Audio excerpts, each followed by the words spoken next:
ওই ইঞ্জেকশনটাই মেনলি 1.5 বছর বয়সের আগে যত তাড়াতাড়ি সম্ভব তত তাড়াতাড়ি দিলে পরে ইমপ্রুভমেন্ট হবে, আর ম্যাক্সিমাম ওই 1.5 বছর বয়স, নাহলে লাইফ রিস্ক।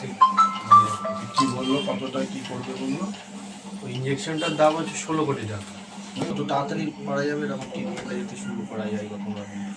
ওরা একটা ট্রিটমেন্ট আছে ওটাও অনেক, মানে ওটা জাস্ট আটকে রাখার জন্য কিছুদিন। মেন ট্রিটমেন্ট ওই ইঞ্জেকশনটা যেটা আছে সেটা একটা ইঞ্জেকশন, একটা আমরা আমাদের নেতৃত্ব তাপস ঘোষ এসছেন, দীর্ঘদিনের রানাঘাট 1 নম্বর পঞ্চায়েতের সভাপতির দায়িত্ব ছিল, এবং আজ যে আমাদের যে বাচ্চাটা ওর যে অবস্থা, এটার জন্য আমরা আমাদের নেতৃত্ব, আমাদের নেতা যুব নেতা অভিষেক বন্দ্যোপাধ্যায়ের অফিস থেকে ওনাকে ইনফরমেশন করে, এবং আমরা আসি, এসে আমরা যতটা সম্ভব আমাদের সারা রাজ্যের আমাদের যার যেখানে সোর্স আছে আপনারা প্রত্যেকে এই বাচ্চাটার জন্য সহযোগিতা করুন। মানবিক দিক থেকে আমাদের একটা যেটা করণীয় যতটা পারবো আমরা করে যাব, এবং আমাদের পার্শ্ববর্তী যারা আছে, আমাদের সহযোগী যারা আছে, বন্ধু বান্ধব আছে, তাদেরকেও আমরা যাতে শেয়ার করি এবং বলি। এবং একটা জিনিস আমাদেরকে সেটা একটু কেয়ারফুলি দেখতে হবে, যেটা হচ্ছে কোনো রকম ফেক অ্যাকাউন্টে যাতে এটা না যায়। অ্যাকাউন্টটা ভেরিফাইড অ্যাকাউন্টে গুরু ইম্প্যাক্ট গুরুর যে অ্যাকাউন্ট ব্যাংক ডিটেলস আছে সেটাকে একটু চেক করে নিয়ে, কেন ওই এনজিওতেই আমাদের টাকা পড়ছে অলরেডি, সব জায়গার থেকে কম বেশি আসছে। আমাদের সময় আরও 5 মাস আছে, 5-6 মাস আছে, তার মধ্যে আমাদের এই পয়সাটা কমপ্লিট করতে হবে। আমরা চাই যে বাচ্চাটা সুস্থ হয়ে আবার আমাদের মধ্যে বাচ্চাটা বাবা মায়ের কাছে আবার যেন সুস্থ হয়ে থাকতে পারে, সেই জন্য ঈশ্বরের কাছেও কামনা করব এবং সবার কাছে আবেদন করব, আপনারা প্রত্যেকে সহযোগিতার হাত বাড়িয়ে দিন। সবার কাছে আমার এই অনুরোধ। বিষয়টা হলো বেদনাদায়ক এবং মর্মান্তিক।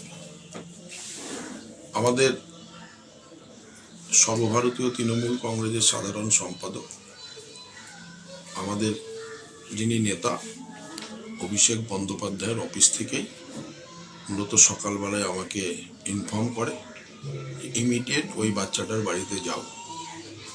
এবং শুধু তাই নয়, একটা বড় অ্যামাউন্টের পরিপ্রেক্ষিতে বাচ্চাটাকে বাঁচিয়ে তোলা যাবে, সেই ক্ষেত্রে এটাও ডাইরেকশন দেয় যে সমস্ত লেভেলে আমাদের সকলে মিলে যেন বাচ্চাটার পাশে দাঁড়ায়।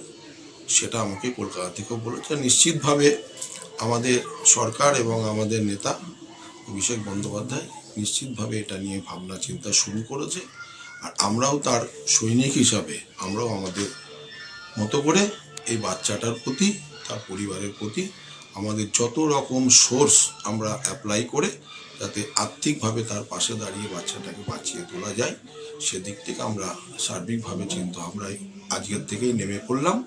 এবং একটা দিক আমরাও পুলিশ প্রশাসনকে বলবো যে ফেক অ্যাকাউন্ট, যে দালাল চক্র থেকে যাতে পুলিশ সক্রিয় থাকে। এবং ইতিমধ্যেই শুনতে পেলাম 2-3 জনা ফেক ধরা পড়েছে, তাদের বিরুদ্ধে নিশ্চিতভাবে আমাদের প্রশাসন, সরকার ব্যবস্থা গ্রহণ করবে। সাথে সাথে ঈশ্বরের কাছে আমরা প্রার্থনা করি যাতে যত তাড়াতাড়ি সম্ভব বাচ্চাটাকে আমরা যাতে সকলের সহযোগিতার মধ্যে দিয়ে সুস্থ করে তুলতে পারি। ঈশ্বর যাতে বাচ্চাটার প্রতি মাথার উপরে হাত রাখে। ওকে, ধন্যবাদ। পক্ষ থেকে আপনারা যারা যারা আশমিকাকে সাপোর্ট করছেন, আশমিকার পাশে দাঁড়াচ্ছেন, আশমিকা যেন আগে সুস্থ জীবনে ফিরে আসতে পারে, সেই জন্য আপনারা যারা যারা আশমিকাকে আশমিকার মুখের দিকে তাকিয়ে যারা যারা ডোনেশন করছেন, তারা প্লিজ ভালো করে জেনে দেবেন ইম্প্যাক্ট গুরু সাপোর্ট আশমিকা, ওখানেই আপনারা একমাত্র ডোনেট করবেন। এছাড়া আর কোথাও ডোনেট করবেন না, কারো পার্সোনাল অ্যাকাউন্টে কোনো নামে ডোনেট করবেন না, শুধুমাত্র ইম্প্যাক্ট গুরুতে ডোনেট করবেন।